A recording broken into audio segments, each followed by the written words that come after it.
सुभद्रा योजना को नहीं आसला बड़ अपडेट। सूचना देले उपमुख्यमंत्री प्रभाती परिड़ा। चतुर्थ पर्याय टंका पाई अपेक्षा करिथिबा हिताधिकारी मानक पई गुड न्यूज। चतुर्थ पर्याय रे 20 लाख महिला को मिलिबो सुभद्रा टंका। जांच प्रक्रिया सरिले आसंता 30 रे टंका देबाकू टार्गेट। जांच न सरिले जानुआरी रे दियाजिबो सुभद्रा टंका। बंडाघाटी गस्त समय सुभद्रा को बड़ अपडेट देइचंदी प्रभाती परिड़ा। से कहिचंदी सेटारे 12,000 ऊर्ध्व महिला सुभद्रा टंका पई आवेदन करिथिले। सेति मध्यरु मात्र 9,000 को मिलिछि प्रथम किस्ती। 3,000 महिला एजाई पाई नांती सुभद्रा टंका। एहारी भितरे जानुआरी रे सुभद्रा टंका आसीबा नै सूचना देइथिले उपमुख्यमंत्री प्रभाती परिड़ा। राज्य सरकारଙ୍କର ଏହି लोकाभिमुखी योजना को केही बाद पड़िबेनी बोली उपमुख्यमंत्री पूर्व स्पष्ट कर सारिछंती। सरकारଙ୍କ तरफरु वर्तमान सुधा 3टी पर्याय रे हिताधिकारी को सुभद्रा टंका प्रदान करा जाई सारिछि।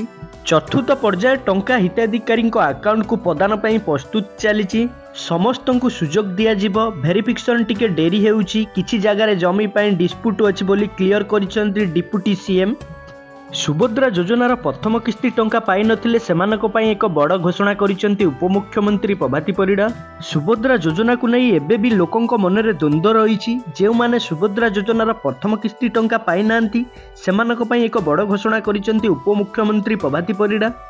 समस्त बंडा महिला को मिलिबो सुभद्रा टंका। मालकानगिरी बंडाघाटी रे उपमुख्यमंत्री प्रभाती परिड़ा एनै बड़ घोषणा करिसंती। सुभद्रा टंका बंटन नहीं बंडा महिला आलोचना कले उपमुख्यमंत्री। से कहिसंती समस्त बंडाघाटीर महिला को मिलिबो सुभद्रा टंका। सेपटे सुभद्रा योजनार प्रथम किस्तीर चतुर्थ पर्याय टंका को स्थगित रखिसंती सरकार।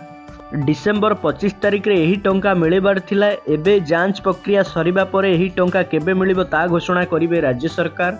डिसेम्बर 25 रे मिलिबाकू थिबा सुभद्रा योजनार प्रथम किस्तीर चतुर्थ पर्याय स्थगित रखिसंती सरकार। सुभद्रा टंका पाइबारु जांच प्रक्रिया शेष करिनथिबा हिताधिकारी को सरकार शेष सुजोग देइछंती। केवाईसी जांच समस्या थिबारु 5,11,000 आवेदनकारी महिला को आउ एक सुजोग देइछंती राज्य सरकार। केवाईसी अपडेट होई नथिबारु अटकछि सुभद्रा योजना टंका। ओटीपी जरिया रे ई केवाईसी करिथिले बायोमेट्रिक जरिया रे ई केवाईसी करबाको अपील करिसंती उपमुख्यमंत्री प्रभाती परिड़ा। जनसेवा केन्द्र को एही केवाईसी जांच हेबो। जांच सरिले एही पर्याय रे 20 लाख रु अधिक हिताधिकारी को सुभद्रा टंका मिलिबो।